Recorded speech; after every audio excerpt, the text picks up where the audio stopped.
Saúde a igreja com a graça e com a paz do nosso Senhor, amém? É uma honra estar aqui mais uma vez, trazendo a palavra. Queridos, abram suas Bíblias em Isaías, capítulo 6, do verso 1 ao 8.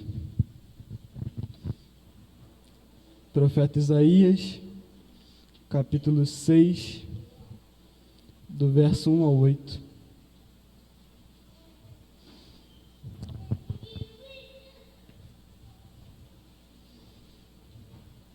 Amém? No ano da morte do rei Uzias, eu vi o Senhor assentado sobre um alto e sublime trono, e as abas de suas vestes enchiam o templo. Serafins estavam por cima dele, cada um tinha 6 asas, com 2 cobria o rosto, com 2 cobria os pés, e com 2 voava. E clamavam uns para os outros, dizendo: Santo, Santo, Santo é o Senhor dos exércitos. Toda a terra está cheia da sua glória. As bases do limiar se moveram à voz do que clamava. As bases do limiar se moveram. Então disse eu: ai de mim, estou perdido, porque sou um homem de lábios impuros, habito no meio de um povo de impuros lábios, e os meus olhos viram o Rei, o Senhor dos exércitos. Então um dos serafins voou para mim, trazendo na mão uma brasa viva que tirara do altar com uma tenaz. Com a brasa tocou a minha boca e disse: eis que ela tocou os teus lábios, a tua iniquidade foi tirada, e perdoado o teu pecado. Depois disso, ouvi a voz do Senhor, que dizia: a quem enviarei, e quem há de ir por nós? Disse eu: eis-me aqui, envia-me a mim. Amém. Senhor, meu Deus, meu Pai, em nome de Jesus, Senhor, usa-me, Senhor, como instrumento de bênção nesse lugar, Senhor. Usa-me como boca tua, Senhor. Em nome de Jesus, Senhor, que eu venha pregar a tua palavra, Deus. Pai, prepara os corações de cada um que vai ouvir essa mensagem, Senhor. Que eles sejam terras férteis, Senhor, para a tua santa semente, Senhor. É isso que eu te peço e já te agradeço. Em nome do teu Filho Jesus. Amém.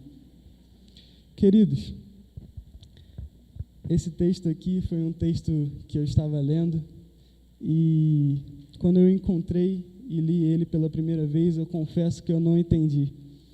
Eu não entendi e eu comecei a lê-lo e relê-lo, até que o Espírito Santo começou a me guiar e eu comecei a entender o que Isaías queria dizer nesse texto.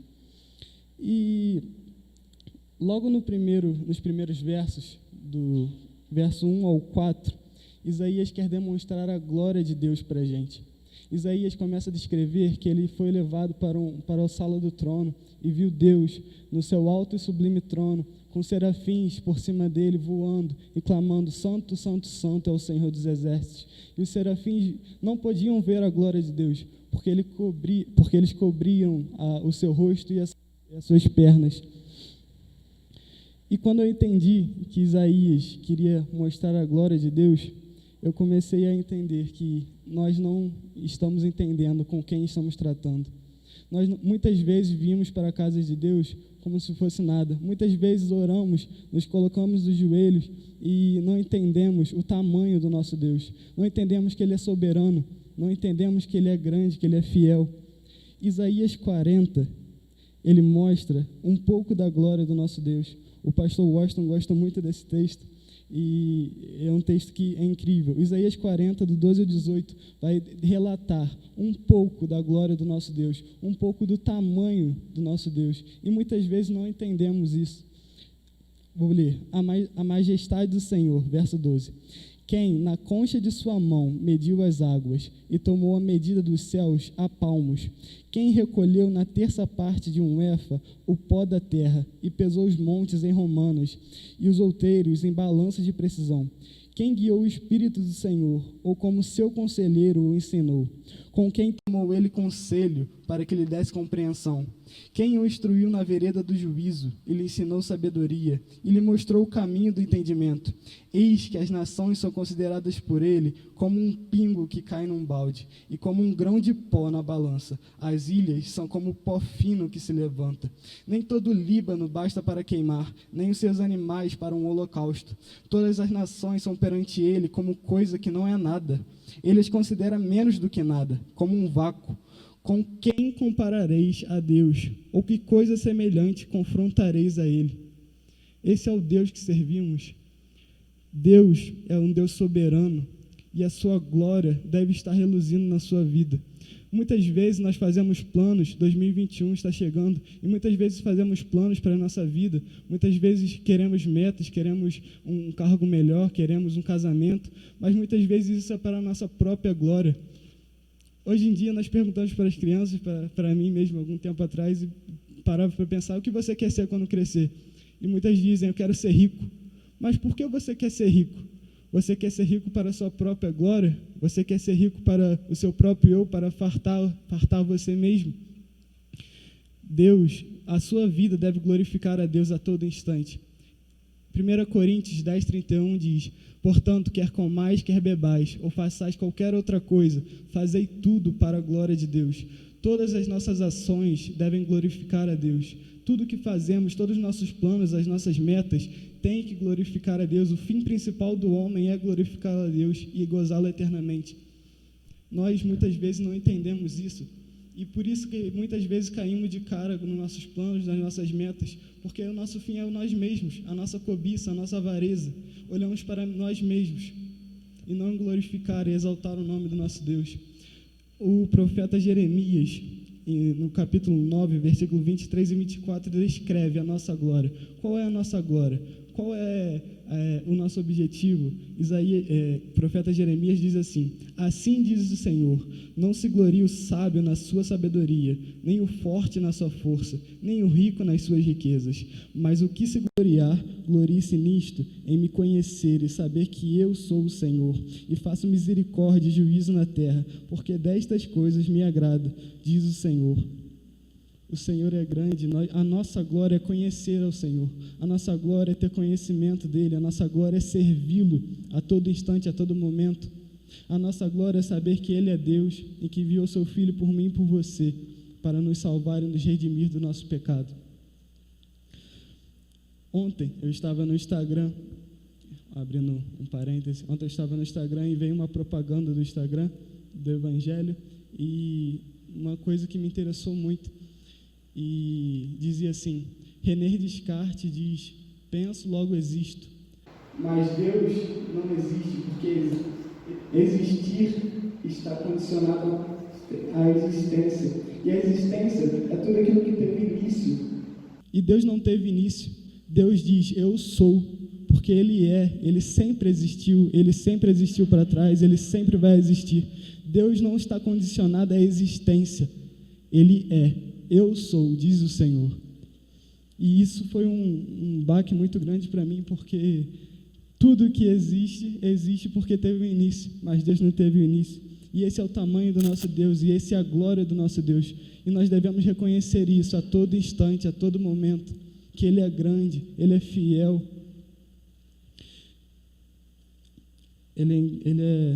Deus é Deus. Amém. O segundo ponto que eu queria falar hoje é a partir do verso 5 ao 6, e diz assim, então disse eu, ai de mim, estou perdido, porque sou um homem de lábios impuros, habito no meio de um povo de impuros lábios, e os meus olhos viram o Rei, o Senhor dos Exércitos. Então um dos serafins voou para mim, trazendo na mão uma brasa viva, que tirara do altar como Atenais. Com a brasa viva tocou a minha boca e disse, eis que ela tocou os teus lábios, a tua iniquidade foi tirada e perdoado o teu pecado. Quando eu li esses 3 versículos, eu entendi que Isaías se reconhece perante Deus, e ele vê a glória de Deus, e ele está diante desse altar cheio de fumaça, e a base do altar tremia, a voz do que clamava, santo, santo, santo. E ele se vê no meio disso, e ele entende a sua posição, e ele se preocupa, ai de mim, vou ser consumado, ai de mim, estou perdido. Mas o anjo traz a brasa viva e toca a boca de Isaías e diz, perdoado foi o teu pecado, tirado foi a tua iniquidade. Isso estava representando o que Cristo fez por nós na cruz. Isso estava representando o que Cristo veio ao mundo, se fez homem, e subiu naquela cruz por mim e por você, e pagou o preço, e disse, está consumado, está pago. Tudo que você fez, tudo que você faz, de errado está pago por Jesus, Ele pagou por você. Mas e agora? Agora com a graça de Deus que está sobre nós, sobre o sangue de Jesus, o que fazemos? O que devemos fazer? Nós devemos fazer o que diz em João 14, do 20 ao 24. Jesus estava aqui com seus discípulos, e ele começa a ensiná-los, e diz assim: naquele dia, ou seja, hoje, após a morte do Cordeiro, após a morte e ressurreição do Cordeiro, naquele dia, vós reconhecereis que eu estou em meu Pai, e vós em mim, e eu em vós. Aquele que tem os meus mandamentos e os guarda, esse é que me ama. Aquele que me ama será amado de meu Pai, e eu também o amarei e me manifestarei nele. Disse-lhe Judas, não Iscariotes: de onde procede, Senhor, que esta está para manifestar-te a nós e não ao mundo? Respondeu Jesus: se alguém me ama, guardará a minha palavra, e o meu Pai o amará, e viveremos nele e faremos morada nele. Quem não me ama não guarda as minhas palavras, e a palavra que estás ouvindo não é minha, mas do Pai que me enviou. Guarde a palavra do Senhor. A palavra do Senhor é para ser estudada, é para você se debruçar sobre ela, e para você ter mais instrução, e é para você guardar a palavra do Senhor, diz o Senhor. Muitas vezes nós vimos para o culto de qualquer maneira, e não reconhecendo a glória de Deus, muitas vezes nos colocamos de joelho, muitas vezes não entendemos nada, e vimos para o culto e a palavra entra por aqui, sai por ali, e você sai do culto e nada acontece diferente, nada muda. Devemos guardar a palavra do Senhor, não a minha palavra, mas a palavra de Deus. Isso, eu já falei disso aqui uma vez, que ser cristão na igreja é muito fácil. Estamos cercados de bênçãos, de pessoas que querem servir a Deus, e ser cristão na igreja é muito fácil. Mas você passa dentro da igreja por semana 3 horas, 4 horas no máximo, e lá fora você passa todo o resto. E é lá fora que você deve ser a diferença, é lá fora que você deve ser a luz, é lá fora que a sua vida deve glorificar a Deus. Aqui dentro, nós viemos aqui dentro para receber a palavra, para guardar a palavra de Deus, e lá fora que você deve ser o sal, a luz do mundo. Porque nós somos cristãos, ser luz. Felipe, uma vez, estávamos na escola bíblica dominical, e estava claro de manhã, e ele falou: liga a luz. E ligamos a luz e não fez nenhuma diferença, porque estava claro. Devemos ser luz lá fora, devemos ser sal e sabor da terra, onde não há sabor. Na sua vida, no seu casamento, no seu trabalho, na sua escola, na sua faculdade. É ali que Cristo quer que você haja, é ali que Cristo quer que você represente o que Ele é. Spurgeon disse uma vez que a pregação mais eloquente do pregador, a pregação mais incrível do pregador é a sua vida, não é a pregação que ele faz no púlpito. Isso é muito verdade, porque é lá fora que estamos, é lá fora que fazemos a diferença, é lá fora que mostramos a glória do nosso Deus. E Isaías reconhece isso, e ele entende que é lá fora que é a glória do nosso Deus, e diz: depois disso, ouvi a voz do Senhor que dizia: a quem enviarei, e quem há de ir por nós? Disse eu: eis-me aqui, envia-me a mim. Esse aqui é o ide, e pregai a palavra a toda criatura. Este aqui é o ide, e pregai a palavra. Nossa vida deve estar repleta da glória de Deus. Nossa vida deve glorificar a Deus a todo instante, a todo momento. Devemos reconhecer isso, devemos nos basear na brasa viva que purifica o nosso pecado, que purifica, que tira as nossas iniquidades. Jesus é a brasa viva, Jesus é o caminho, ele já disse, Jesus é a verdade e é a vida. Ninguém vai ao Pai senão por Ele. Devemos reconhecer a glória de Deus, devemos entender que Ele é Deus e nada, a sua vida, os seus problemas, que importam. Deus, para Deus é nada, é menos do que nada. É um pó fino que se levanta quando você limpa a mesa. O nosso Deus é grande, o nosso Deus é eterno. Se baseie nele, se baseie na sua palavra. A sua vida deve glorificar a Deus. A maneira de fazer isso é como? É se arrependendo dos seus pecados, é colocando os joelhos no chão e não fazendo a oração automática, que fazemos muitas vezes. Muitas vezes nós ligamos automático e vemos parar na igreja do Senhor, e vimos para cá como se fosse nada, como se fosse qualquer lugar, como se fosse um clube. para confraternizarmos com os irmãos. Aqui é a casa de oração, aqui é a casa de Deus, aqui é onde a palavra de Deus é pregada, aqui é onde você vem e recebe e vai lá fora para transbordar lá fora. A nossa vida deve glorificar a Deus. A nossa glória é servir ao nosso Deus, é conhecer, é ter conhecimento dEle. O nosso pecado, a nossa iniquidade já foi paga, já foi tirado, Deus já pagou na cruz, quando se humilhou e o Verbo se fez carne por mim e por você, e já foi paga, já está pago. É na cruz, é na brasa viva que temos a vida. Queridos, esse texto é um texto muito incrível, porque eu li a primeira vez e eu não entendi, e quando eu comecei a ler e reler, como o pastor me disse algumas vezes para fazer, e ler, reler, ler 10, 20, 30 vezes, o Espírito Santo começa a te guiar e vai te mostrando cada ponto da palavra, e é incrível isso, e devemos nos debruçar nele, devemos nos debruçar em Deus. Amém? Essa é a palavra curta que eu tinha para trazer hoje, mas eu creio que Deus tem poder para fazer frutificar a 100 por 1. A nossa glória é servir ao nosso Deus. Tenham isso em mente. Não venham para a casa de Deus como se não fosse nada. Não venham para a casa de Deus, não se debruce de joelhos como se não fosse nada, como se Ele não estivesse escutando a sua oração. Ele escuta a sua oração, Ele guarda todas as orações. Os seus planos devem ser planos que devem ter no fim o objetivo de glorificar a Deus.